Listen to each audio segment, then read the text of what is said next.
Okay. Good evening, ladies and gentlemen, and welcome to our May 20th Dunellen Borough Council meeting.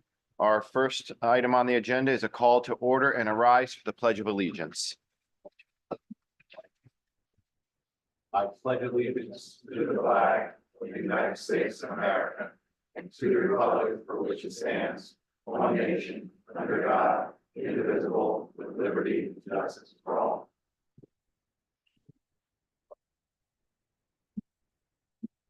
Item number 2 on the agenda is a reading of our sunshine statement and roll call by our municipal clerk, Mrs. Lauren Stats. This meeting of the Dunellen Borough Council is called pursuant to the provisions of the Open Public Meetings Law. This meeting of May 20th, 2024 was included in a list of meetings that was advertised in the Courier on January 8th, 2024, and as the teleconference was noticed on the official Dunellen website on May 17th, 2024, and on the public bulletin board on North Avenue on May 17th, 2024, and it has remained continuously posted as the required notice under the state statute. Mayor Salento, Present. Council President Albertson. Here. Mrs. Lance, Here. Mrs. Rios, Here. Mr. Scott, Here. Mr. Sigmund, noted absent, and Mr. Vandermark. Here. Item number 3 on our agenda is presentations. First up, we have Joseph C. Ablahani from the Capital Benefits. He's here to present Joseph Dudley, the Do Good Heroes Award. Joe Dudley, Dunellen's finest.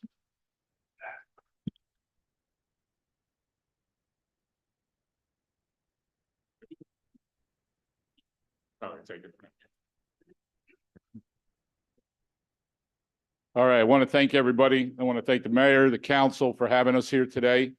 My name is Joe Ablahani. This is Eric Murtha from Capital Benefits. We represent the National Life Foundation of Do Good Heroes. The Do Good Hero program recognizes the EMS, firefighters, police department, and the men that work for you every single day. It also represents the people that go above and beyond their normal job of duty. Today, I'm excited to announce that the Dunellen Police Department, Officer Joe Dudley, has been chosen by the National Life Group Foundation Do Good Hero Award, and he's been recognized as the winner of this year's Do Good Hero Award. So congratulations, Officer Joe Dudley.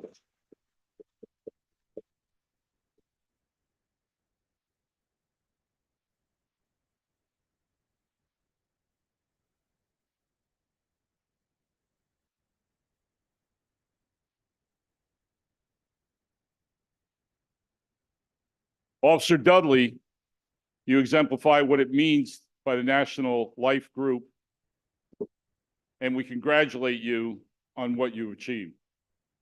For those of you that don't know the full story, Joe Dudley responded to a residence in Dunellen on September 3rd, 2022. When Officer Dudley arrived at this residence, the residence was on fire. Officer Dudley did not hesitate. He ran into the burning building. While he was there, he saw 2 dogs that he actually rescued and got out of the building. But he also heard a man's voice. That voice was David Granis. David Granis, unfortunately, was a little bit disoriented. He did not want to leave the building. Many attempts where Officer Dudley asked Mr. Granis to come with him.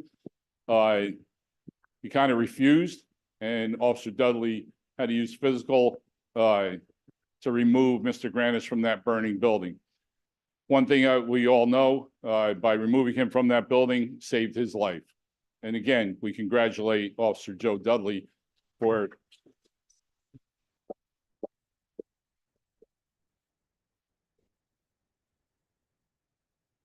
So today, we're actually going to present Mr. Dudley with a check. He actually has chosen the donation and the the foundation that he wanted to give it to, and that's Mallory's Army. For those of you that don't know Mallory's Army, it's unfortunate, and we all deal with it in certain schools with bullying. And Diane, correct? Is that? Oh, Diane's here. Oh, very good.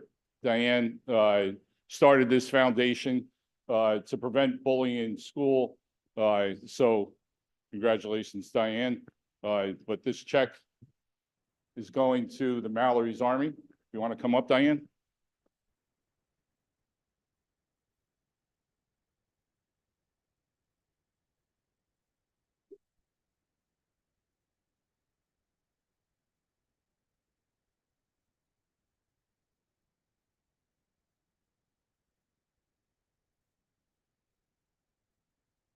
So we thank you, Diane, husband. Sorry, what was your first name? Seth. Sorry. Seth, Diane, thank you for all the good work that you do. Officer Dudley, thank you for presenting that check to Mallory's Army. Also, we're going to have a little plaque for you, Joe. Again, this do-good hero.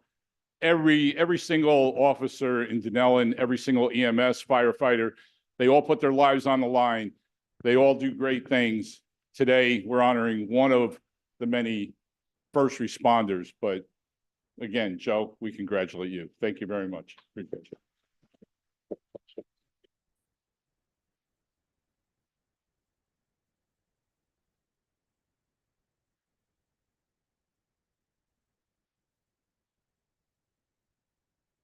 We're just going to have a few words from Dan, from Mr. Granis's son.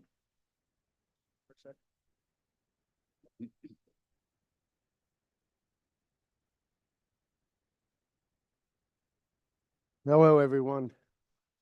I just want to thank everyone for coming out to appreciate Mr. Dudley, whose bravery, heroism, and courage gave me 6 extra months with my dad. I've only had one childhood hero in life, and that was Lenny Dykstra. Lenny turned out to be a piece of crap, but Dudley, I expect bigger things out of you, brother. Yeah, I'm pretty sure you won't let me down. But to have 6 extra months, I'm sure everybody in this room has lost somebody who was extremely close to them. And Joe gave me 6 months of bonus time. And granted, my father was in terrible shape when Joe found him. COPD, sepsis, double pneumonia, diabetes. And, Joe didn't make it there. And I just learned within the last week or so that you were a firefighter. Thank the heavens for that, because your average person probably wouldn't run into a burning building, but you, my friend, did that. And I can't thank you enough. One of the most beautiful things that what had happened in that extra 6 months I had with him, the day before he passed, it was March 14th, 2023. I said, Dad, I'm thinking about marrying Ashley. And he said, I think that's a great idea. Wouldn't have had a chance to ask him that if it wasn't for you, Joe. So I can't thank you all enough for being here to celebrate this man. Joe, as I say, you're now my hero.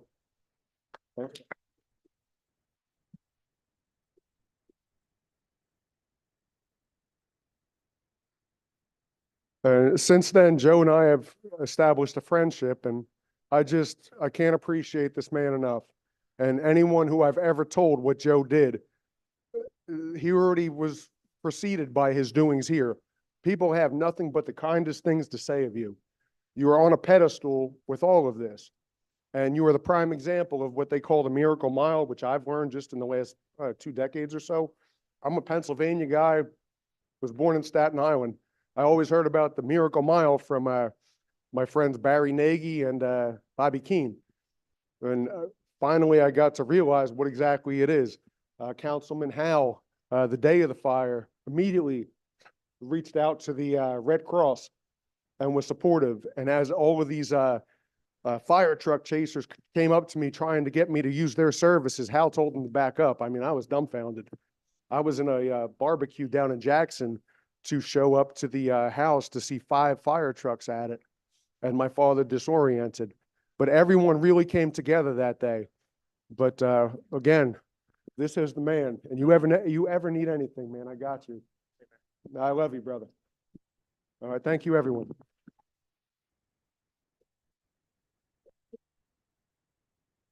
I'm gonna pull a Murphy and just say thank you. Okay. I don't- Thank you.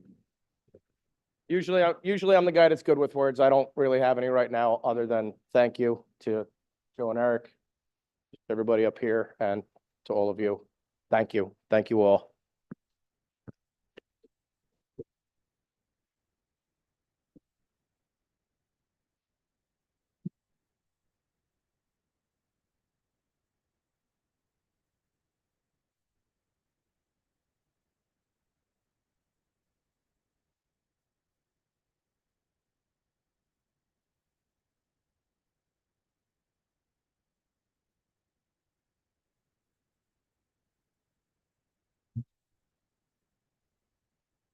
Congratulations, Officer Dudley. Well deserved.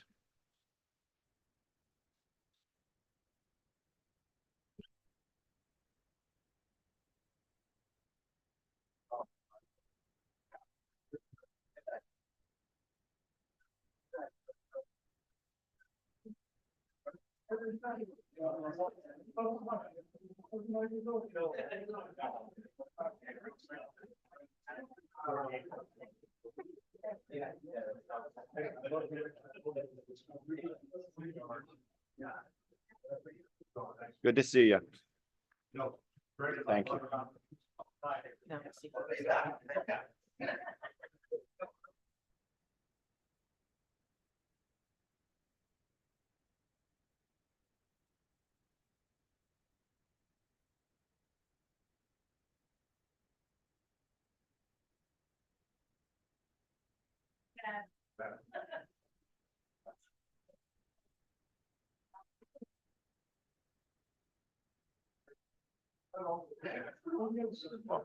Thank you for being here tonight.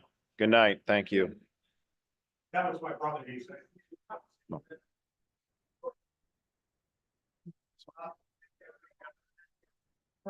I know Joe's never been speechless. Okay. Well, that was a very beautiful presentation and very well deserved to Patrolman Joe Dudley, who has been with Dunellen for what? 20+ years? Yeah, 25. So well deserved, and we thank him for his service, as we do all our police officers. There is something not to bring it down a bit, but something I did mean to do earlier in the evening, right when we started the meeting, but I'm going to ask for a moment of silence, because unfortunately, we just received the news that Jerry Sella, a lifelong Dunellen resident, I believe I've known him as long as my life, and was very much involved with Dunellen Little League, helped bring it up with Clem Santee, and was very involved with the Dunellen Recreation Department. He unfortunately passed last night. So if we can have a moment of silence in his memory.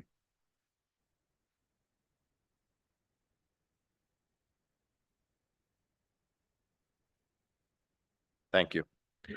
We all know Jerry's up there with Clem, and he's going to be watching baseball in Dunellen from the skies above. So next up is another presentation, item number 2 on 405 to 415 North Avenue. It's a presentation by Daniel Banker from our financial advisor, NW Financial, and they're going to be discussing a financial agreement on said project. So I'm actually going to go out to the audience so I can see the TV behind me.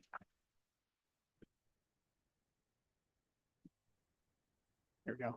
Thank you, Mayor. Good evening, Mayor, Council, and Borough residents. My name is Daniel Banker, and I'm a Managing Director at NW Financial Group. As financial advisors for the Borough, I was asked to come here tonight to present a PowerPoint presentation on the proposed residential project located at 405 to 415 North Avenue. During this presentation, I'll go through the basic information about the project. I'll go through the analysis that NW goes through to determine if a pilot is necessary to make the project financially viable. And I'll also go through the fiscal impact of the project in terms of the costs associated with new residents and new school children.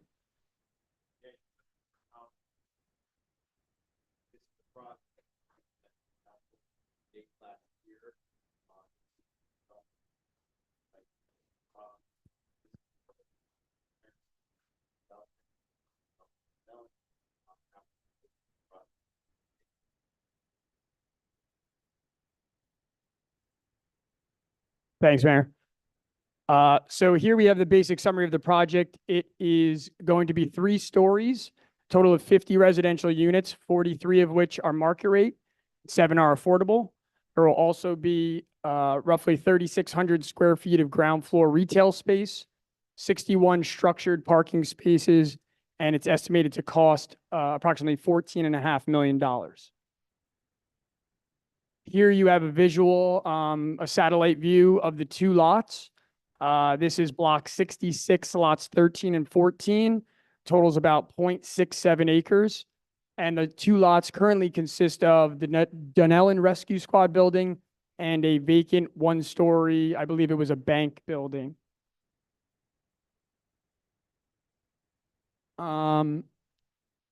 As I mentioned, the total project cost is estimated to be $14.46 million.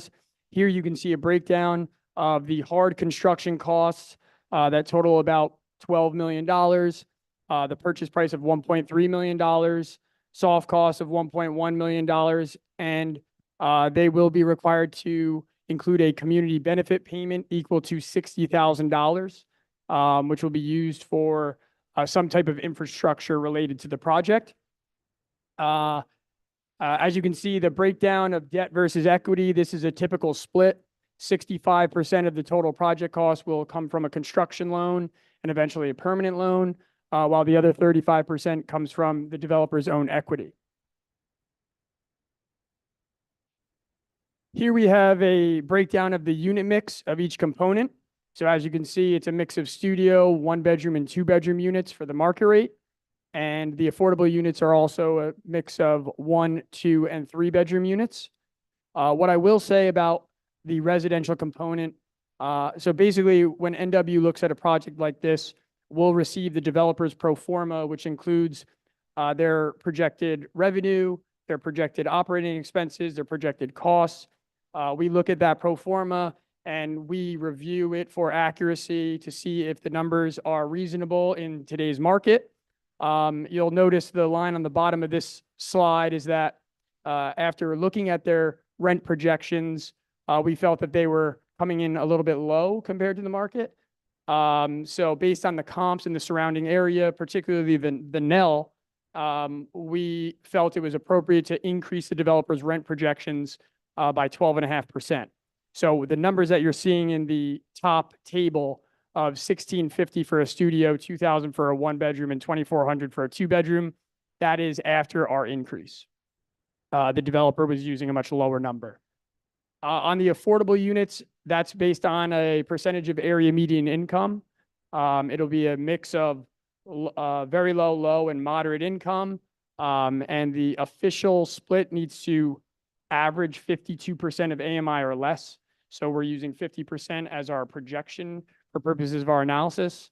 And then on the retail component, we used a $25 triple net rent assumption, which is in line with other either currently available or recently leased space. So here you have the negotiated pilot summary. We've been working on this project for quite some time, but I believe the developer originally came in asking for a 10% pilot for the full 30-year term. After looking at the financials and the economics of the project, which I'll go into a little bit more later on in the presentation, we determined that a more appropriate pilot term would be 10% for the first 10 years. It would increase for the next 10 years to 11%, and then increase again to 12% for the final 10 years. And that is 10, 11, 12% of annual gross revenue. So every year, as part of the financial agreement and as part of the statute, the developer is required to submit a certified independent audit that shows the actual revenues and expenses for the project. And those are the numbers, that revenue number that's in that certified audit is what's used to apply the percentage to determine the annual service charge, which is the equivalent of the pilot payment. So there's no worry about, not using the correct revenue number. It's always certified and it's always trued up if there's any changes. You'll also notice on the right side of that table, there's the percentage of otherwise applicable taxes. That is also part of the statute. It's a requirement that during the term of the pilot, you have to phase in conventional taxes. So you'll see there are minimum and maximum lengths for those stages, but they are 0%, 20%, 40%, 60%, and 80%. And in any given year, the pilot is determined by the greater of either a percentage of gross revenue or that percentage of otherwise applicable taxes. We did negotiate into the deal a better than minimum. So the developer, rather than only having 1 year of 80% in year 30, here they have 3 years of 80%. They also have 3 years of 60. And typically, the phase-in of conventional taxes becomes greater than the percentage of annual gross revenue at the 60% stage. So it will still be a pilot, but it will be at a higher level because it will be 60 and 80% of what conventional taxes would have been. Right now, Lot 13 currently generates approximately $15,000 in tax revenue, of which the borough receives their share, 26%, or approximately $4,000. Up until the Dunellen Rescue Squad building was purchased, I believe last year, middle of last year, that site did not generate tax revenue. And as a comparison, under the negotiated pilot, once the project is stabilized, because it will take some time to lease up the project, based on our assumptions on rent, we believe the estimated pilot will be approximately $130,000, of which the borough will receive 95% of. So that's approximately $125,000. That also includes a 2% administrative fee on top of the gross pilot. And if you do a comparison, over the 30-year term, the borough's share of the pilot is estimated to be $6 million. If you look at that compared to the same time period, that 30-year period, if no redevelopment happened on the site and conventional taxes increased at a level of 2% per year, the borough share over that same time period would be $163,000. So this redevelopment project will generate additional revenue to the borough of $5.86 million. So here we get into the developer's returns. So as I mentioned, we first review the project financials to determine accuracy and make certain assumptions and changes that are necessary. And before we even consider a pilot of any kind, we look at the project under a conventional tax scenario. Does the project work financially if paying full taxes? So the property tax line item highlighted in green on the left side is $300,000. This was based on input provided by the tax assessor, as well as looking at how other projects have been assessed. To give you a sense, the Nell was assessed at a level that would result in conventional taxes of $5,900 per unit. So under the assumption that the project could be built under full taxes, we look at a few different metrics to determine if a project is financially viable. First, you'll look at the project value versus the project cost.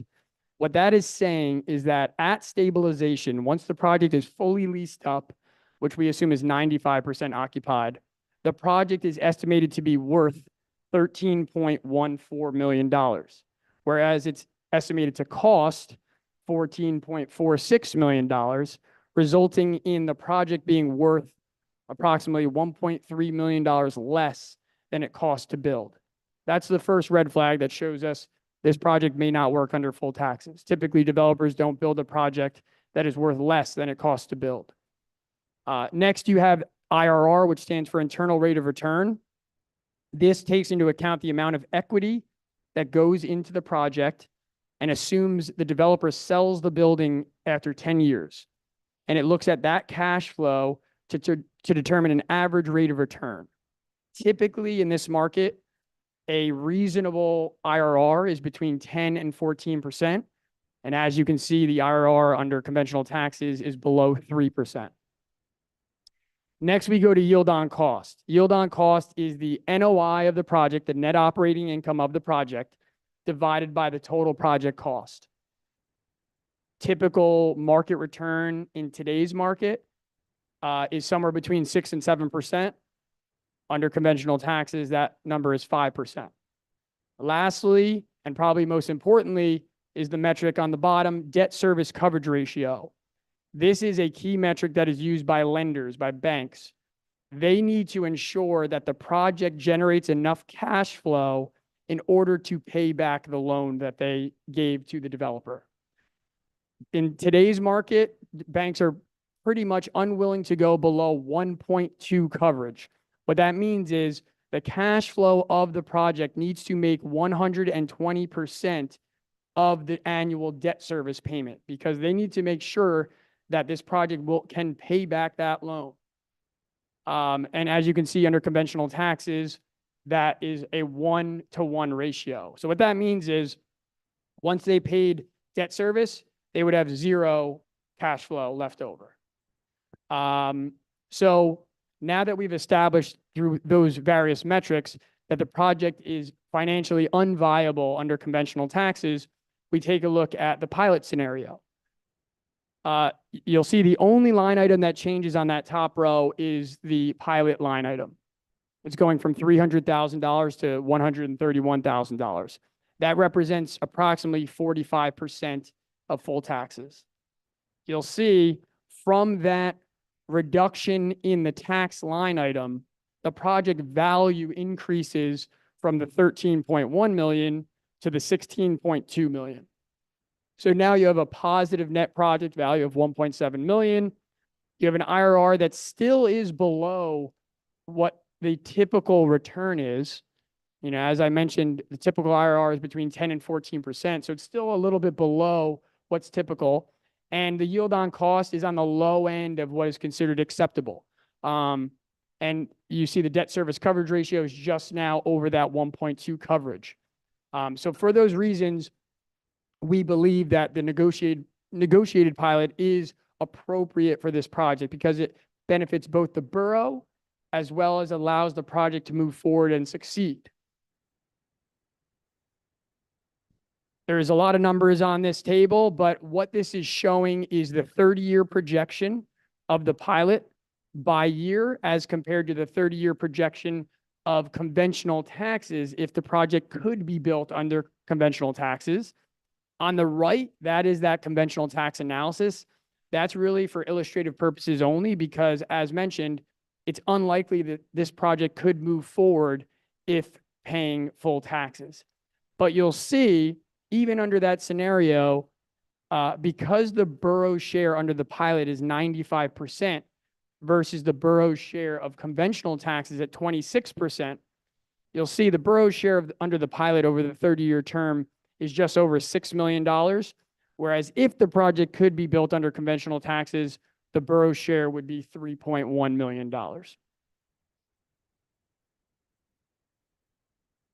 This is just a breakdown of what I mentioned earlier, comparing the existing taxes over the 30-year term compared to the projected pilot. As I mentioned, the additional revenue from the pilot is estimated to be approximately $5.86 million over the 30-year term.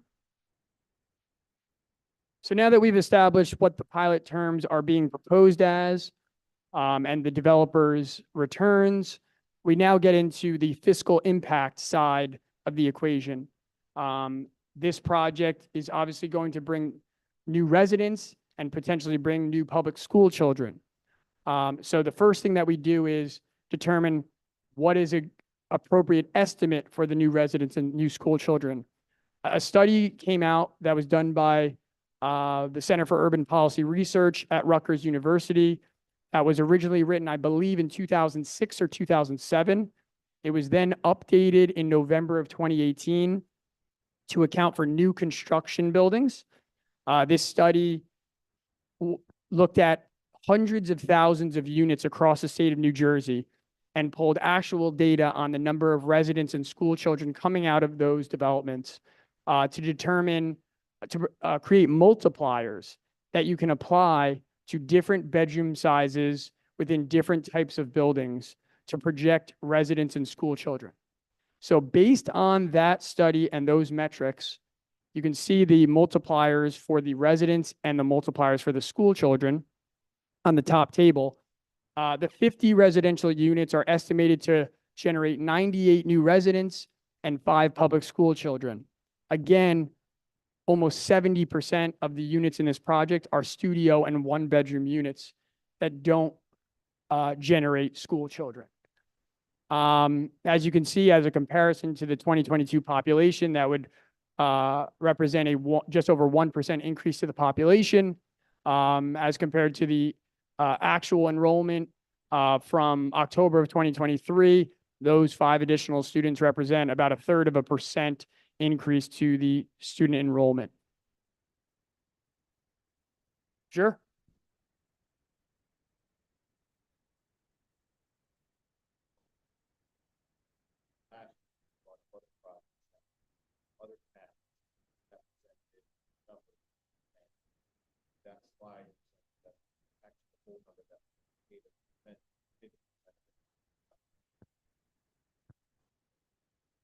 Absolutely.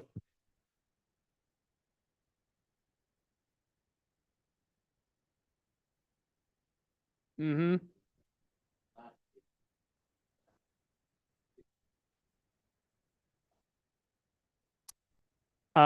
So just for everybody that's watching, the mayor is talking about the redevelopment town hall.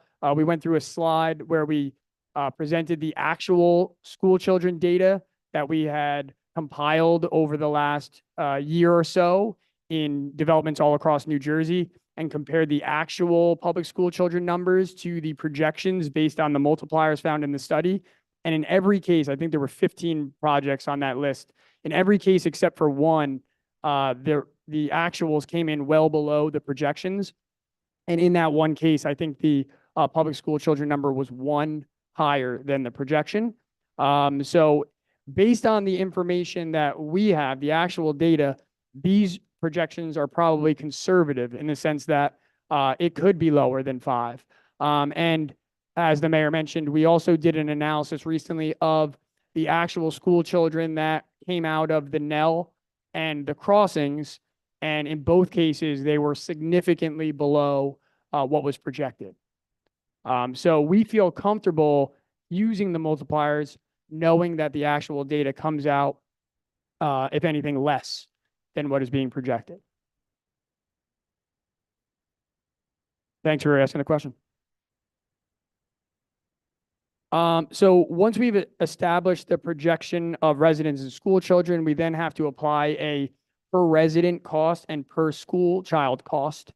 The Division of Local Government Services has created what they call the PFAF model, the Pilot Financial Agreement Forecast model, which uses certain line items from the budget and applies a percentage that would increase or decrease based on the increase or decrease of the population. Based on those line items, which you can see above, when you divide that by the total population, it projects that the per resident cost of new residents is $130. So across the 98 new residents, the total new resident cost would be approximately $13,000. We then go into the cost of school children. So this information is from the 2024 to 2025 Dunellen Board of Education user-friendly budget.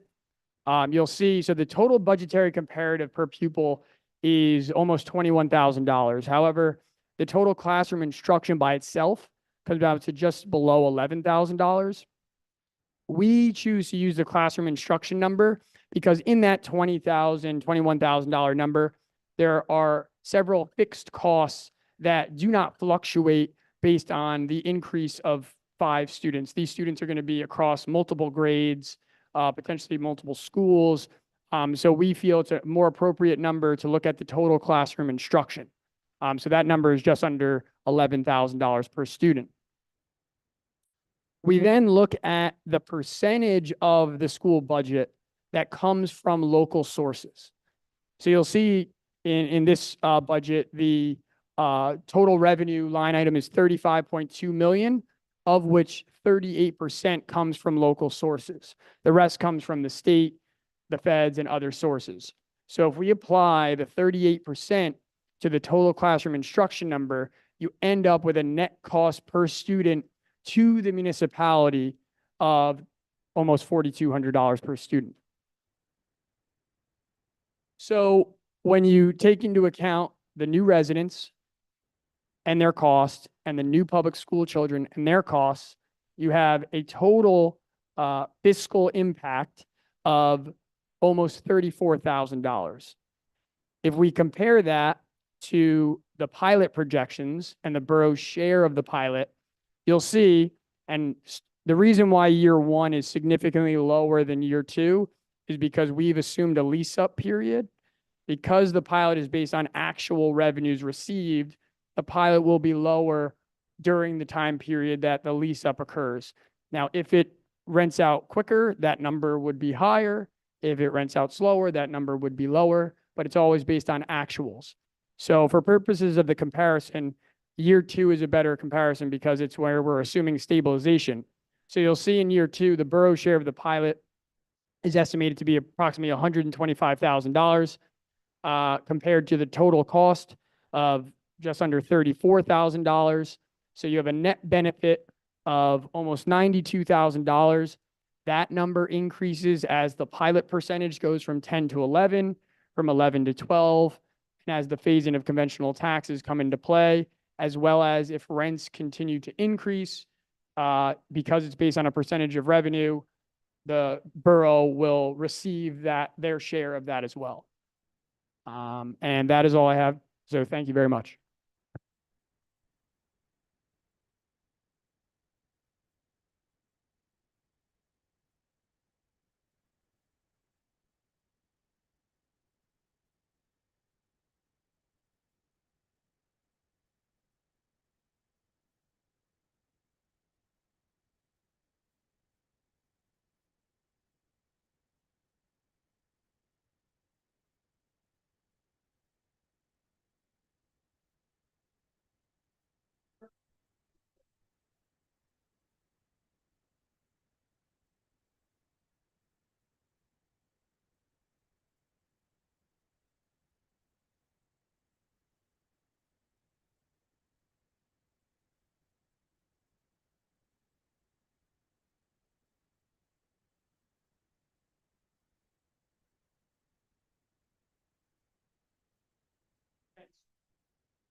My mic's not on.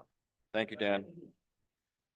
Okay, so next up is item number 4, proclamations. We have 4 proclamations, of which I'm going to present to the rescue squad the first one. I'm going to ask that Council President Albertson consider reading the second one, because I know it's close to your heart. Councilmember Vandermark, if you wouldn't mind, consider reading May as Military Appreciation Month. And then who wants to take up water safety? Councilmember Rios, do you want to do it? Oh, Councilmember Scott, you get to read your first proclamation. Okay, so David, would you like to join us?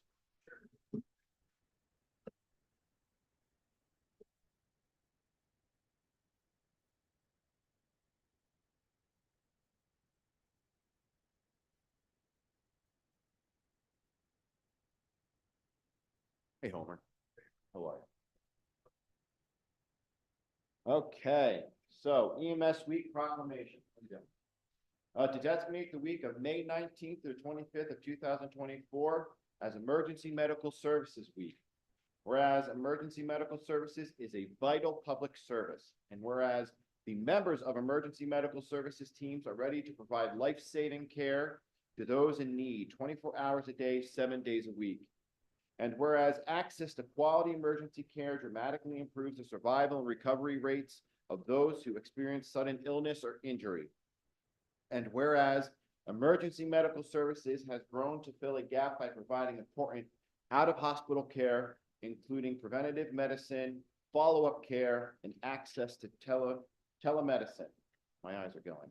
And whereas the emergency medical services system consists of first responders, emergency medical technicians, paramedics, emergency medical dispatchers, firefighters, police officers, educators, administrators, pre-hospital nurses, emergency physicians, trained members of the public, and other out-of-hospital medical care providers. And whereas the members of emergency services teams, whether career or volunteer, engage in thousands of hours specialized training and continuing education to enhance their life-saving skills. And whereas it is appropriate to recognize the value and accomplishments of emergency medical service providers by designated the Emergency Medical Services Week. Now, therefore, I, Jason F. Salento, Mayor of the Borough of Dunellen, in recognition of this event, do hereby proclaim the week of May 19th, 25th, 2024 as Emergency Medical Services Week. The 50th anniversary of EMS Week theme is EMS, honoring our past, forging our future. That's quite apropos for what's going on with the Dunellen Rescue Squad.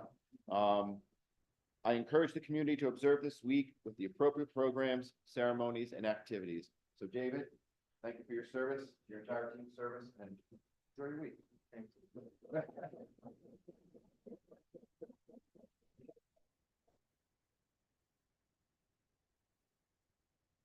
Safety words.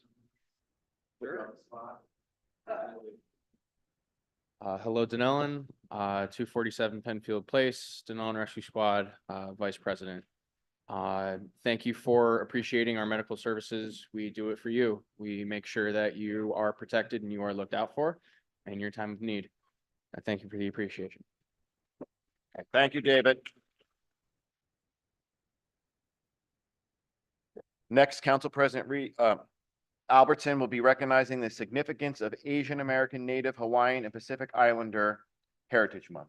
Okay, I read this in honor of Sky Noel Persichino, my granddaughter, who was born in the Hunan province of China and became part of our family on July 21st, 2009. Recognizing the significance of Asian American, Native Hawaiian, and Pacific Islander AANHPI Heritage Month is an important time to celebrate the significant contributions of Asian Americans, Native Hawaiians, and Pacific Islanders to the history of the United States. Whereas the people of the United States joined together each May to pay tribute to the contributions of generations of Asian Americans, Native Hawaiians, and Pacific Islanders who have enriched the history of the United States, and whereas the history of Asian Americans, Native Hawaiians, and Pacific Islanders in the United States is inextricably tied to the story of the United States, and whereas the Asian American, Native Hawaiian, and Pacific Islander community is inherently diverse population composed of more than 45 distinct ethnicities and more than 100 language dialects. And whereas the month of May was selected for Asian Pacific American Heritage Month because the first Japanese immigrants arrived in the United States on May 7th, 1843, and the first transcontinental railroad was completed on May 10th, 1869, and with substantial contribution from Chinese immigrants. And whereas the theme for the observance of Asian American, Native Hawaiian, Pacific Islander Heritage Month in May 2024 is Advancing Leaders Through Innovation. And whereas the theme was selected by the Federal Asian Pacific American Council, FAPAC, and builds on the Advancing Leaders series that began in 2021 and will run through 2024. The theme is an homage to ancestors and invites Americans to explore the legacies, triumphs, and challenges that have shaped AA and NHPI communities. Now therefore be it proclaimed by the mayor and council of Borough of Dunellen that the month of May, we recognize the history, achievements, and diversity of Asian Americans, Native Hawaiians, and Pacific Islanders, and further acknowledge the substantial contribution to the American experience brought by our Asian American, Native Hawaiian, and Pacific Islander community. Proclaimed this 20th day of May, 2024 by Jason F. Salento, Mayor, Borough of Dunellen. Thank you.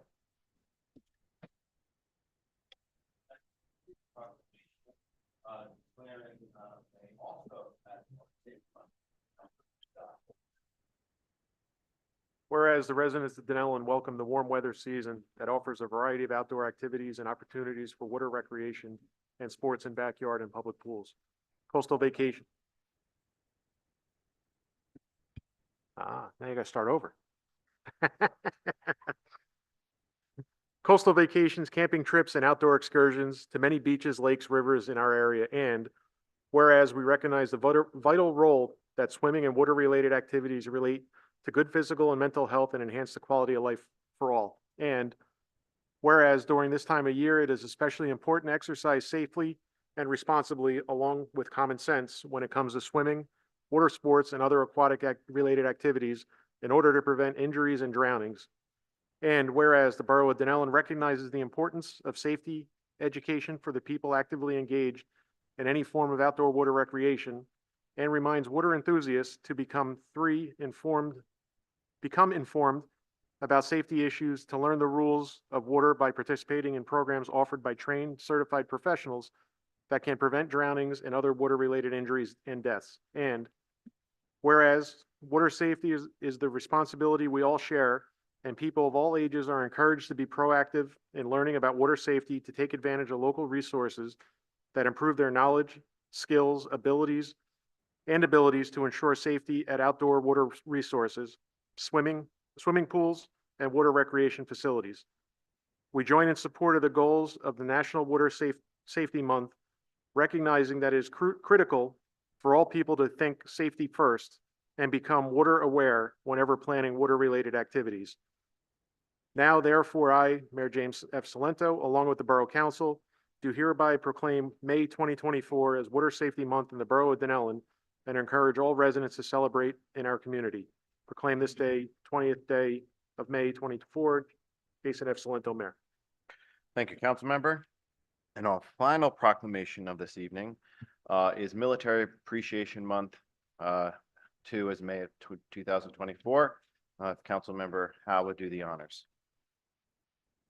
Whereas in 1999, the United States Congress passed a resolution proclaiming May as National Military Appreciation Month, encouraging all Americans to remember all those who gave their lives in defense of our freedom and to honor all the men and women who have served and are serving our country today, along with the families of these service members for their sacrifices in our armed forces.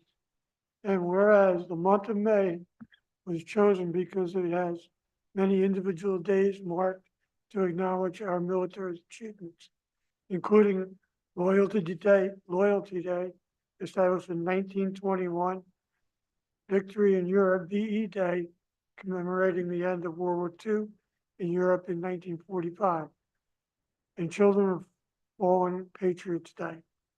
May also includes Military Spouse Appreciation Day, Armed Forces Day, and before the end of the month, we pause to remember those who made the ultimate sacrifice on Memorial Day. And whereas during Military Appreciation Month, we are reminded that the freedom and security that the citizens of the United States are afforded today are a direct result of the sacrifices made and continued vigilance demonstrated by our United States Armed Forces over the history of this great nation. And whereas this observance is the perfect opportunity to show thanks and express gratitude to those who have previously served who are currently serving the U.S. military and their families. And whereas many men and women from our community have served in the United States Armed Forces, and their service and sacrifices has made our community and the United States and the world more secure by preserving liberties that have enriched our community and nation, making it the greatest nation in the world. Whereas our Dunellen American Legion Post 119 and Tri-Borough Memorial Veterans of Foreign Wars Post, VFW Post 5479, are comprised of active members who support and are dedicated to serving the borough of Dunellen and surrounding communities, and are committed to enhancing the well-being of America's veterans, their families, our military, and our community by their devoted mutual helpfulness, making certain that our local veterans organizations pay perpetual respect for all past military sacrifices to ensure they are never forgotten by new generations. Now therefore, I, Mayor Jason F. Salento, and members of the Dunellen Borough Council, do hereby proclaim that May 2024 be recognized as Military Appreciation Month, and residents are encouraged to recognize and honor the valor of our veterans and the sacrifices made by our United States Armed Forces members currently serving and their families to preserve the freedoms we enjoy today and tomorrow. Proclaims this day, this 20th day of May 2024. Jason F. Salento. Thank you, council member, and thank you for your service.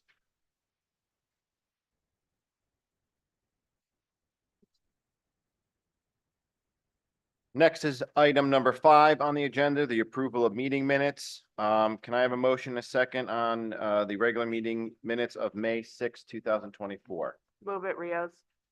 Second, Scott. Any comments, additions, or redactions of the meeting minutes currently stand? Without hearing any, we'll take a roll call, please. Yes. Mrs. Lance, Yes. Mrs. Rios, Yes. Mr. Scott, Yes. and Mr. Vandermark. Yes.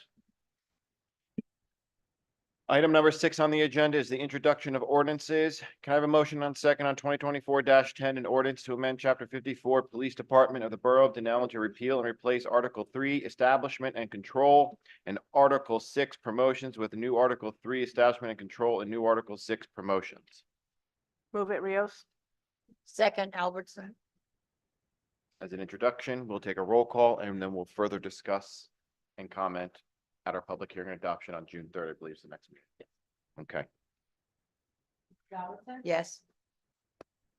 Mrs. Lance, Yes.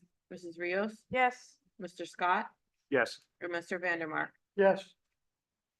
Can I have a motion and second on the introduction of ordinance 2024-14, an ordinance to repeal and replace Chapter 253, Stormwater Management, Article 1, Stormwater Management and Control of Revised General Ordinances of the Borough of Dunellen, County of Middlesex, State of New Jersey. Move it, Vandermark. Second, Rios. Roll call, please. Mrs. Albertson? Yes. Mrs. Lance, Yes. Mrs. Rios, Yes. Mr. Scott, Yes. and Mr. Vandermark. Yes. Can I have a motion and second on introduced ordinance 2024-15, ordinance amending and supplementing Chapter 168, Food Handling, to add a new Article 3, Cottage Food Operators, and amending Chapter 115, Zoning, Section 34, RA Single Family Residential District, and Section 35, RB Single Family and 2-Family Residential District. Move it, Albertson. Second. Second, Scott. Scott. Yeah. Roll call, please. Mrs. Albertson? Yes. Mrs. Lance, Yes. Mrs. Rios, Yes. Mr. Scott, Yes. and Mr. Vandermark. Yes. Can I have a motion and second on introduced ordinance 2024-16, an ordinance amending and supplementing Chapter 150 fees to add a new Article 6, Tax Office Fees of the Code of the Borough of Dunellen. Move it, Rios. Second, Lance. Nope, it was Lance. Lance, okay. Mrs. Albertson? Yes. Mrs. Lance, Yes. Mrs. Rios, Yes. Mr. Scott, Yes. and Mr. Vandermark. Yes. Can I have a motion and second on introduced ordinance 2024-17, an ordinance to establish a new chapter 214, privately owned salt storage of the revised general ordinances of the Borough of Dunellen, County of Middlesex, State of New Jersey. Move it Rios. Second, Scott. Roll call, please. Mrs. Albertson? Yes. Mrs. Lance? Yes.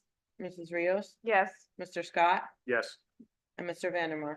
yes, Can I have a motion and second on the introduced ordinance 2024-18, an ordinance to approve a long-term tax exemption and financial agreement between the Borough of Dunellen and 405 to 415 North Avenue Urban Renewal LLC. Move it Rios. Second, Scott. This is based upon the presentation we just saw. Roll call, please. Mrs. Albertson? Yes. Mrs. Lance? Yes. Mrs. Rios? Yes. Mr. Scott? Yes. And Mr. Vandermark? yes, Can I have a motion and second on introduced ordinance 2024-19, an ordinance determining salaries for the Borough of Dunellen? Second Lance. Roll call, please. Mrs. Albertson? Yes. Mrs. Lance? Yes. Mrs. Rios? Yes. Mr. Scott? Yes. And Mr. Vandermark? yes, Okay, as noted, all these introduced ordinances will be publicly heard and possibly adopted on June 3rd, in which the public will have an opportunity to be here to ask questions, make comments, as well as discussion between mayor and council on said ordinances. Okay, next up is item number 7, resolutions. Mrs. Stats, if you can read them through and give us an opportunity between each one to maybe ask some questions, make some comments. Sure. Resolution number 151 is to pay the bills. Move it Albertson. Second. Mrs. Albertson? Yes. Mrs. Lance? Yes. Mrs. Rios? Yes. Mr. Scott? Yes. And Mr. Vandermark? yes, Resolution number 152 is to hire summer art camp teachers for the Dunellen Arts Inclusion and Culture Commission. Move it Rios. Second Lance. Mrs. Albertson? Yes. Mrs. Lance? Yes. Mrs. Rios? Yes. Mr. Scott? Yes. And Mr. Vandermark? yes, Resolution number 153 is to amend Resolution 01-01-2024, number 2, authorizing the award of a non-fair and open contract for legal services. Move it Rios. Second Second. Lance. Mrs. Albertson? Yes. Mrs. Lance? Yes. Mrs. Rios? Yes. Mr. Scott? Yes. And Mr. Vandermark? yes, Resolution 154 is approving the redevelopment agreement by and between the Borough of Dunellen and 405 to 415 North Avenue Urban Renewal LLC. Move it Rios. Second Alberts. Mrs. Albertson? Yes. Mrs. Lance? Yes. Mrs. Rios? Yes. Mr. Scott? Yes. And Mr. Vandermark? yes, It's the beard. Resolution number 155 is a resolution approving the Rescue Squad Car Show on October 6th, 2024. Move it. Second Rios. It's a great event each year. Well, this will be the second year, but, it's great last year. Mrs. Albertson? Yes. Mrs. Lance? Yes. Mrs. Rios? Yes. Mr. Scott? Yes. And Mr. Vandermark? yes, Resolution number 156 is to approve a beauty parlor license for Real Skin Spa. but, Sure. where are you located? Well, you have to motion second first. Move it Rios. Second Albertson. Give me one. Request- Give me one second. 387 North Ave. Where's that located? That is, Oh, it's right next to the Roscoe's Wrap It Up, yeah, it right? used to be a barber shop, I believe. Oh, okay. Yeah. Yeah. Is there any way that we can kind of regulate how many spas and nail salons we have? It doesn't say how many in our current ordinance number. So one would argue that the market dictates that. there's some legal case studies that say you can do conditional uses and so many feet away from one another. But as we've been advised by, well, not you as the attorney yet, but redevelopment council is that could be challenged in court. You're dictating a market. So correct me if I'm wrong. I'm looking at the development that we're doing, the redevelopment we're doing, and the business that we get are starting to become the same one, if they're not moving. So we're just adding on. The barber shop that was opened up in the building, in the corners, there's a dress shop in the barber shop. Yes. The dress shop is great. So my question really basically is, can we come up with a committee in town here that we have good at, to bring businesses in, We do. It's called the Dunellen Downtown Management Organization. but it's not really, But that's also why we're looking to create it into a SID, and we just funded a SID assessment. So through a SID, it'll be almost becoming like a property management for the downtown, like a mall has their property managers. And so basically that role would be to not just beautify the downtown, but to attract and retain businesses while also keeping those current. Yeah, no, you're welcome. Look, I mean, I agree. I don't know how many nail salons, hair salons, barber shops, and now massage parlors we need. I know some people have complained we have more coffee shops now, which I never thought I'd hear that day in Dunellen. You know, these are people opening their businesses, seeking the American dream, wanting to make an investment and bring home dollars to their families. And, you know, I'm a Republican because I believe in the free market. So I encourage anybody who wants to open up shop in Dunellen to come along and open shop. So it's better than a vacant spot, which then brings down the commercial district value, which then burdens the taxpayer on the residential side, which is 89% on the residents in this town. So a filled spot is better than a vacant spot. I hope one day we get the businesses that everybody claims they want. But I think at some points, people want their own businesses in town. They got to take the risk, much like you did, and open up a business that diversifies Dunellen's downtown profile instead of complaining about it on Facebook. So I'll leave it there. Any more questions or comments? No. Okay. Mrs. Albertson, Yes. Mrs. Lance, Yes. Mrs. Rios, Yes. Mr. Scott, Yes. and Mr. Vandermark. yes, Resolution number 157 is authorizing a tax court judgment pursuant to a tax court of New Jersey tax appeal. Move it Rios. Second Lance. Mrs. Albertson, Yes. Mrs. Lance, Yes. Mrs. Rios, Yes. Mr. Scott, Yes. and Mr. Vandermark. yes,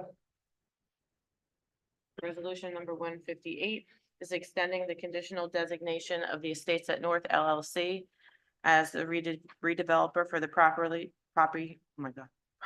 commonly known as Block 65 Lot 1 and Block 50 Lot 2, 501 to 513 North Avenue. Move it Rios. Second, Scott. Scott? Councilmember Scott. And this is related to the Rescue Squad's new location at 635 Maverick Road. This is the First Amendment, basically updating their construction schedule and planning board schedule, basically the overall schedule for the whole project. Mrs. Albertson, Yes. Mrs. Lance, Yes. Mrs. Rios, Yes. Mr. Scott, Yes. and Mr. Vandermark. yes, Resolution number 159 is rescinding the approval of a liquor license 1203-33-011-007 RSF and G BLC for the 2023 and 2024 licensing term. Move it Rios.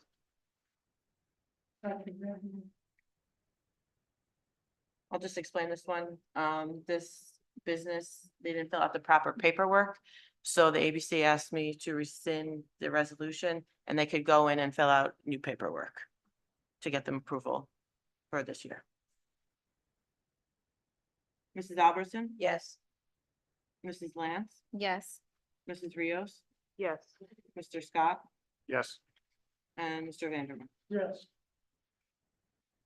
I just want to correct the record. I made a mistake on resolution 158. That's what we, Right, Yeah, that's- that's not the rescue squad. yeah, that's not the rescue squad. The rescue squad's coming up. 152. But similar, this is also similar, redoing the scheduling, asking for extending time. So I apologize on that one. I had a quick question about 159. Since What's they're rescinding it, will they won't be allowed to sell liquor? So right now they're not. And is somebody monitoring that? So, I don't know where it is, so I just, yeah, I spoke to the business owner. Yeah, okay. they haven't been, so their liquor license was transferred from Roxy and Duke's to now I believe it's Rock Ice, and once it was transferred, it was they didn't use it since it's been transferred. So now they are gonna want to use it, I believe through renovations this year. Okay. But they had to fill out the proper paperwork, which they didn't. That's why we have to rescind the resolution. And once they fill out the proper paperwork, they'll be able to. Okay, just want to make sure they're not. Yeah, we're not rescinding everybody on that resolution, just them. Okay.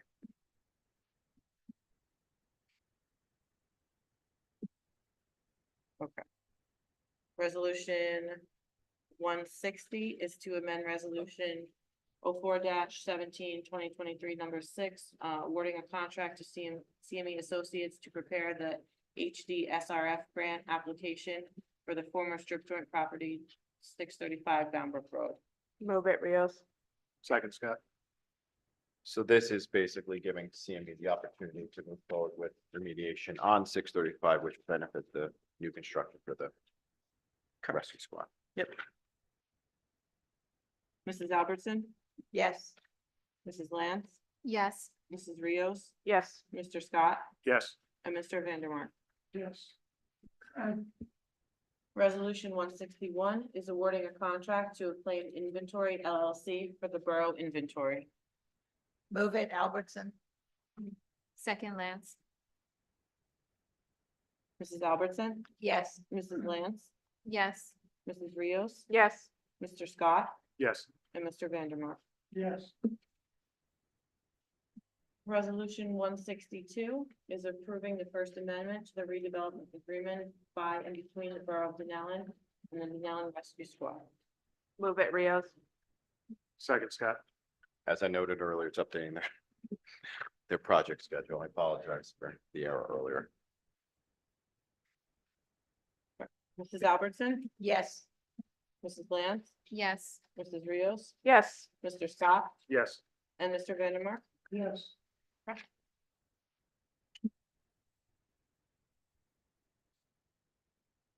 Okay. Next up is council reports, starting with Council President Albertson. Hey, the communication group has been meeting and collecting information through focus groups and one-on-one conversations. Their focus is to discover the best ways to keep community members informed about borough information, local events, and other important information. They're looking forward to meeting Billy George and hope to have a report with recommendations at the August 5th council meeting. The Friends of the Dunellen Public Library's June 2nd open air market will feature international storyteller Karen Queen Noor Abdul Malak, who will share a Juneteenth story at 1 p.m. in the Washington Memorial Park gazebo. This program is paid for through a New Jersey American Water Inclusion, Diversity, and Equity grant. And that's all I have today. Thank you, Council President. Councilmember Rios, anything to report? Yes.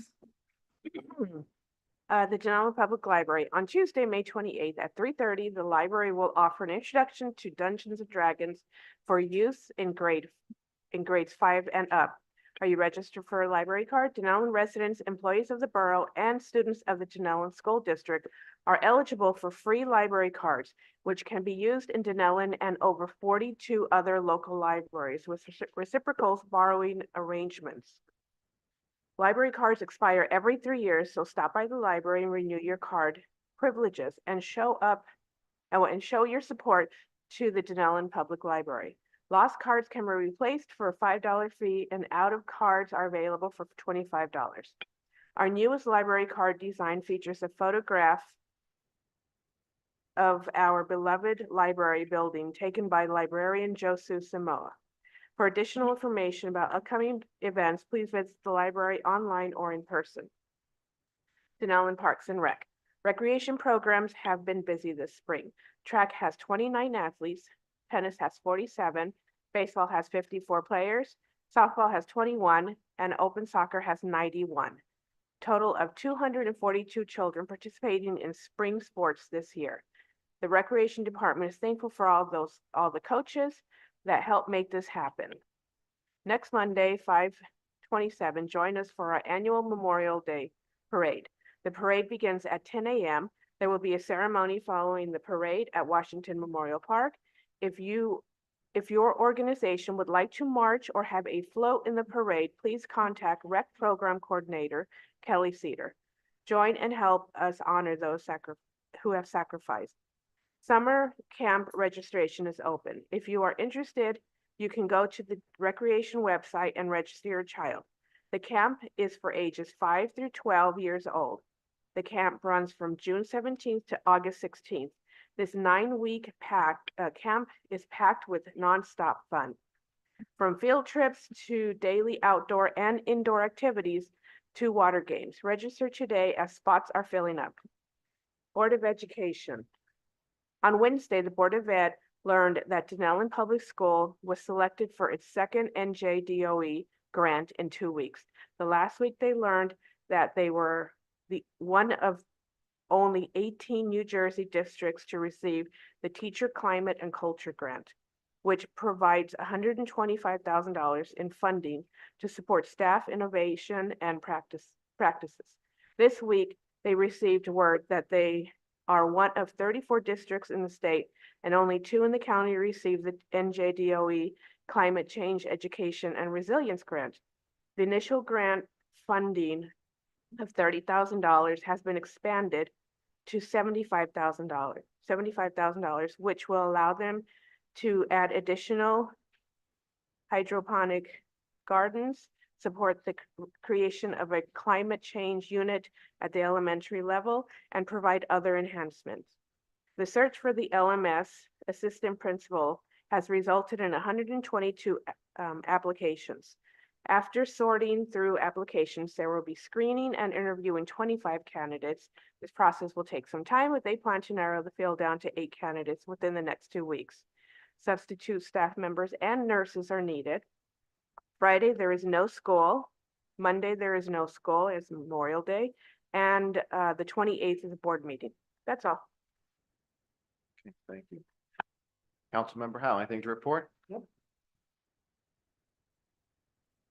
Dunellen Police issued a police report. Dunellen Police issued for the month of April made 20 arrests, 4 DWI arrests. They issued 336 summonses and issued 35 written warnings. 3 tickets were issued for borough ordinance violations, and they responded to 21 motor vehicle accidents. 1904 CAT incidents were filed. The Dunellen Police Department is now taking applications for a full-time New Jersey PTC certified probationary police officer. This would be a great opportunity for anyone interested, and they should apply at policeapp.com. That's my report. That's it. And just a note, I want to thank you for your work and efforts on the promotions ordinance and the contributions that you with the police committee made on modernizing it and making it more comprehensive. So thank you for those efforts. Councilmember Lance? Yes, so yesterday, a final decision was made by the members of the Dunellen Arts Inclusion and Culture Commission regarding the mural to be painted under the Prospect Avenue Bridge. The mural project, initiated to beautify the area, promote community engagement, and honor first responders, has undergone several stages, including artist proposals and review by DAICC. Not sure how to pronounce that. Local artists were invited to submit their designs by March 15th. 2 pieces were selected as the finalists. The commission members questioned the artists about their use of AI, the artist's level of engagement in creating the work, and their openness to adjusting the sketches. Submission 2 received the highest number of votes. And so now we are looking forward to speaking with the artists and making some recommendations on how to enhance it. I- So what's in the packet tonight? Do you have a finalist or you're down between two? Yes, so the finalist is submission two. I don't know, I didn't open my packet, but it has the first responder vehicles on there. And so, yeah, So this is the one that the commission's gonna be recommending? yes, sorry.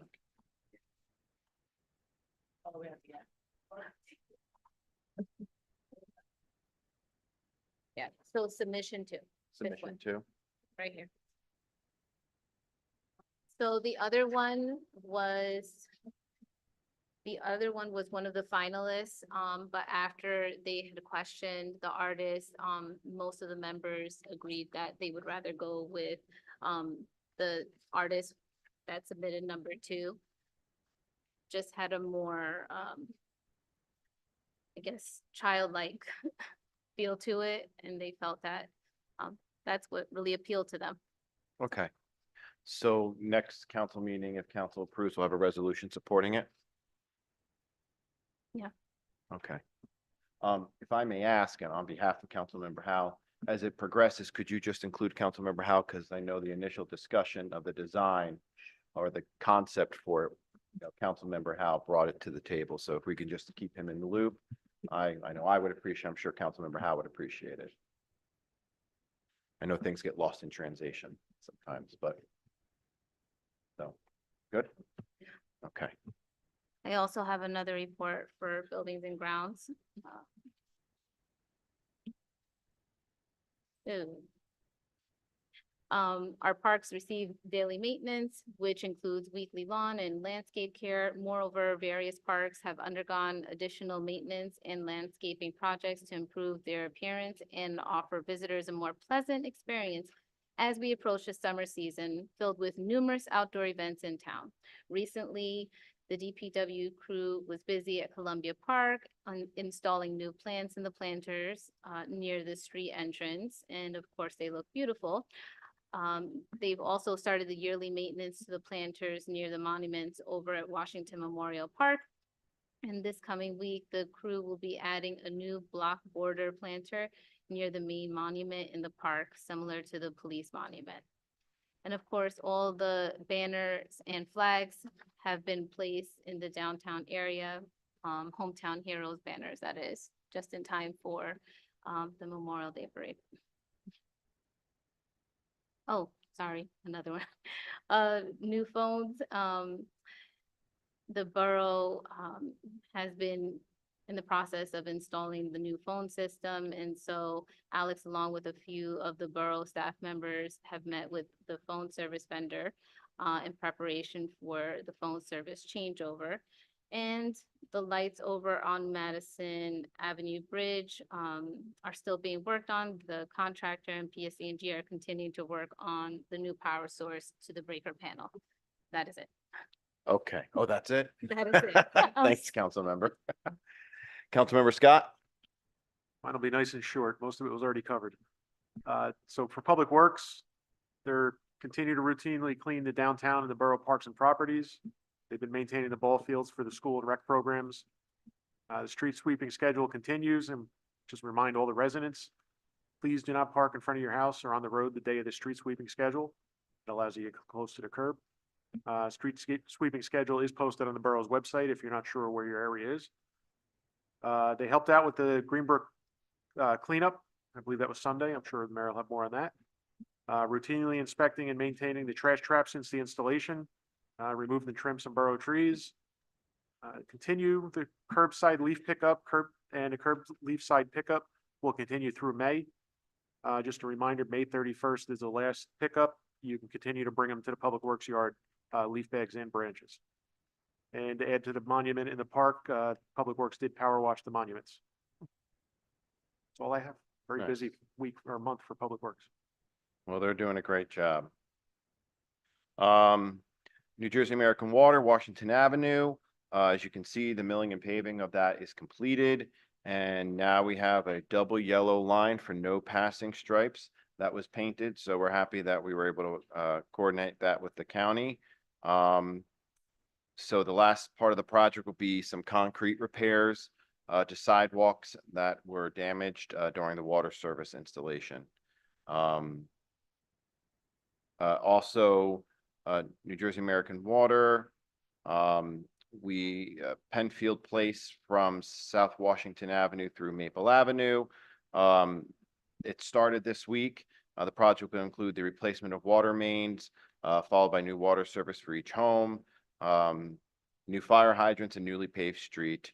As with other NJAW projects, the borough will be looking to replace some sections of severely damaged curbing, and then after the project, enhanced striping. The Klein Place project, the sanitary sewer installation is ongoing. It's about 40% complete. I drove down there just the other day. I was shocked how far they got down in just a couple days. So it's from the intersection of Pearl Place to the east of Kennedy Court. In the completed area, the contractor has performed 8-inch sewer main replacement, manhole replacements, resident 4-inch sewer lateral connections, and new resident 4-inch sewer cleanout installations and temporary pavement over the excavated trench area. Speaking of Klein Place area, JDoc Drive, were you able to contact the county? Because I know some residents had questions. Okay. So we're waiting a reply if they can inspect it. Okay, thank you. Councilman Howe, if you can bring that back to the neighborhood. Pulaski Street Culvert Project. Utility companies are in the process of lowering their services, which conflict with the new storm sewer, and working to restore the water main and remove the temporary bypass.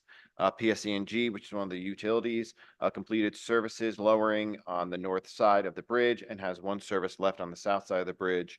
And New Jersey American Water started their services work, but needed to stop due to field conditions and will return Tuesday. American Water's contractor is currently installing a new water main crossing the brook, which will allow removal of temporary bypass main and is expected to be completed, well, today. Did they get completed, Alex? The Pulaski Street, New Jersey American Water. No? Okay. So maybe tomorrow. Mayor's Alliance for a Clean Green Brook Waterway. So Sunday, May 19th, we had our brook cleanup, which is always a wonderful community event. This is our fourth multi-site, multi-municipality brook cleanup. It was not only Dunellen, it also took place in Greenbrook, Middlesex, and Plainfield. Just some thank yous. Heather Fennick from the Lower Raritan Watershed Project and all their volunteers. Julia Whitley from the New Jersey Watershed Ambassador Program. Our Recreation Program Coordinator, Kelly Cedar, and Communications Coordinator, Billy George, for promotions of the program and also being on site that day. Our DPW crew for their help with the cleanup. Council members Hal Vandermark, Trina Rios, and Crisol Iris Lance for their support and involvement in the cleanup. And a big thank you again to all the volunteers who showed up. It was a tremendous day. It was nice to see the bandit trash trap get installed and the grand opening of it. It's the first in the state. So hopefully it'll be a nice model for other towns to follow suit. And it was nice to see an old friend, Assemblywoman Linda Carter, who is a good pal to Dunellen. We're no longer in her district, but from time to time, she'll hop on over onto LD 21 in Middlesex County. So it was good to see her yesterday, and we thank her for her efforts in the process. Report from our engineers, Lincoln Avenue, they're coordinating the closeout with DOT still. Washington Avenue street lighting, the county, they submitted with the county, the SHPO submission and response to DOT comments will be submitted on the 17th. So that was later last week. The Second Street Phase 1 of the project from Madison Avenue to Middlesex border. Field surveys have been performed and base mapping is being prepared. And before the project goes into final design, we'll run it past the Mayor's Traffic and Pedestrian Safety Task Force to ensure that we look at the striping and make sure we are all good with it. Dunellen Station, the K Havanian, which is the townhouse component. A punch list for the development has been prepared and transmitted to the developer. They are presently working on the correction and completion of those items. Railroad Avenue culvert project. Our engineers are in receipt of the comments from the NJDEP regarding the Railroad Culvert project, and they're addressing their comments. The Stormwater Annual Report. CME has completed the stormwater annual report, which has been submitted to the DEP and has been and will have completed updates to the stormwater pollution prevention plan and submitted to the same to the borough. The CME has assisted the borough with the preparation and updated stormwater control ordinance as required by the state, which we had introduced this evening. The strip joint, which is 635 Boundbrook Road, remediation efforts associated with that property are ongoing. As you noted tonight, we had a resolution for it. And currently, as we do every year, we discuss grants. Our engineer, CME Associates, they're a primary, always helps us with our state grants. So the NJDOT is now accepting applications for various local aid grants. They understand that the borough intends to submit applications. And so I'm going to read out some of the recommended grants based upon prior studies that we've had, reports that have been provided from those studies, and things with our redevelopment plan and master plan, which they review and make recommendations. So the first one up is municipal aid that usually goes towards road improvements. They're recommending improvements to Sanford Avenue. They're proposing that the scope of the proposed improvements will be generally to include asphalt pavement milling, asphalt base repair, and reconstruction, the installation of 2-inch HMA surface course, which is basically the asphalt, the removal, replacement of construction, concrete curb and sidewalk where necessary and feasible, construction of ADA accessible curb ramps at the intersections, adjusting castings to grade, traffic stripes and markings, storm drainage improvements, driveway reconstruction where necessary, street trees, and other related work. The next grant would be Transit Village. We're proposing the North Avenue streetscape improvements to continue decorative lighting. Basically finishing off Jackson Avenue to Jefferson Avenue to include decorative lighting, street trees, and landscaping, walkway restoration, and other related work.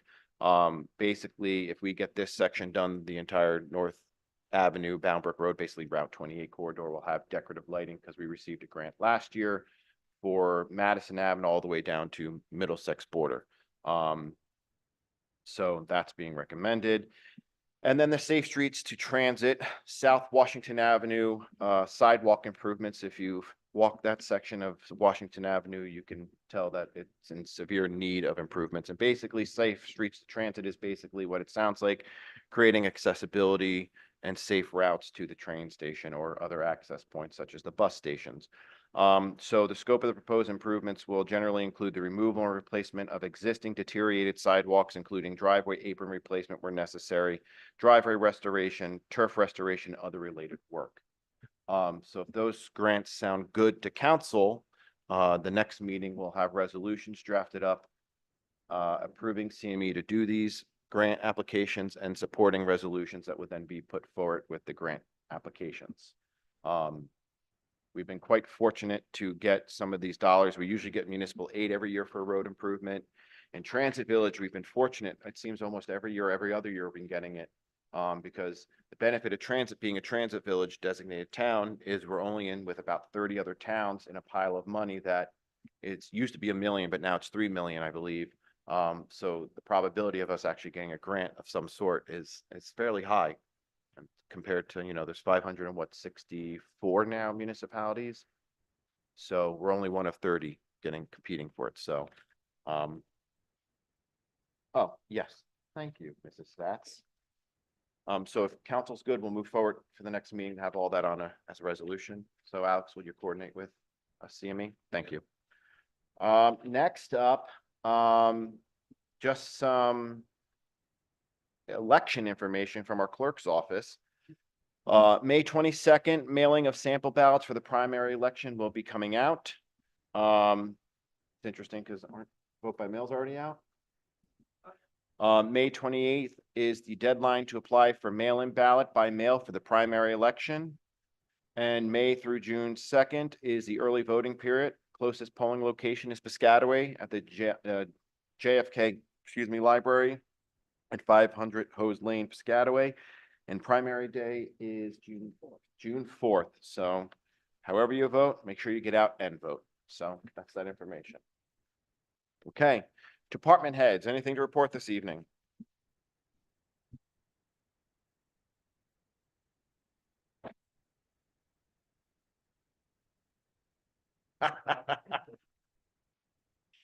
We just have one thing. We would like to thank the Dunellen Hotel for their recognition of all emergency responders that responded to the hotel fire in December. The hotel invited all Dunellen responders as well as neighboring mutual aid responders with a large lunch this past Saturday. It's not often that we receive such a recognition following a significant fire, and we cannot be more thankful to Rich and Jim and his staff for the event. Thank you. And let the record note that was Deputy Chief Sue Connolly. Yes, Mr. Mosley. Yes, Homer Mosley, OEM. Just have one significant thing to report. Under the Mayor Jason Salento's administration, we were able to meet the criteria for our 4th Emma Award, which means that we have brought in to the town $40,000. I was gonna say, you're missing a few zeros there, Mr. Homer. $40,000. But also, I would like to thank all the first responders in town because, again, OEM is part of the emergency services in town. So, thank you. Well, thank you, Homer. And underneath your leadership and your team's efforts, you've been able to secure $40,000 in which your department and the borough has been able to benefit from. So kudos to you. Congratulations. Finance?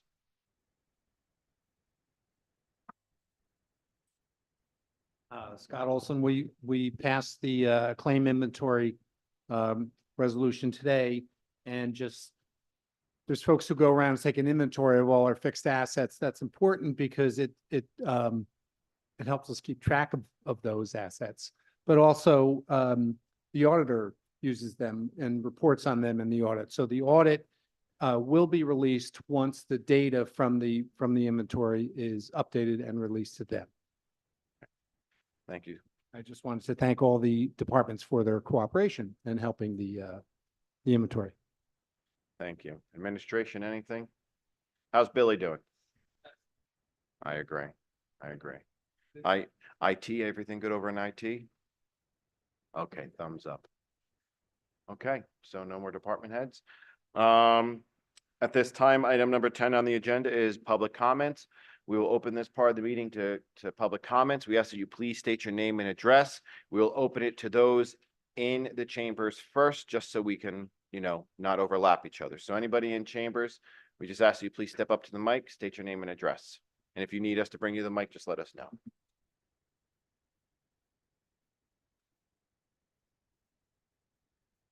Okay, without hearing any in the chambers, we'll open the floor to anybody who might be online calling in. Please state your name and address. Nobody? Okay, thank you. I will just make note, I know there have been some comments about taxes. As usual, we will be sending out the message from the mayor in July on the taxes, the budget, where your money is spent on the municipal side. Again, only 26% of the budget's on the municipal side. This year, it's only a $50 average increase on a house of $437,000. Am I right on that number? Yep. The remainder balance is 60% is the school district. I think their average is about $203 this year. And the remainder balances are county, state, open space, library. The library doesn't give that much of a hit. They're 0.001% of the budget, but so just keep that in mind. We'll write that in a message from the mayors with a nice infographic as we always do. And as always, if you have any concerns or questions about taxes or anything else, here's the form to do so at a council meeting. We ask that you use the appropriate channels to bring your concerns to your elected officials, be that the mayor and council or the Board of Education. So with that being said, no going once, twice, 3 times on public comment from both in-house and online. Okay, we'll close that portion of the meeting. I just want to make sure everybody had an opportunity. Oh, legal, did we have anything? Okay, totally. Clerk, I'm sitting right between these two. I read your elections. Okay, I apologize. I've been off a little bit, so thank you. Okay, there's no further business. We have no executive session this evening. Saying, can I have a motion and second on resolution 163 to adjourn this meeting? Move it. Send them up. Second, Rios. Okay, All in favor? Aye. Any nays? Okay, everyone, good night. Be safe.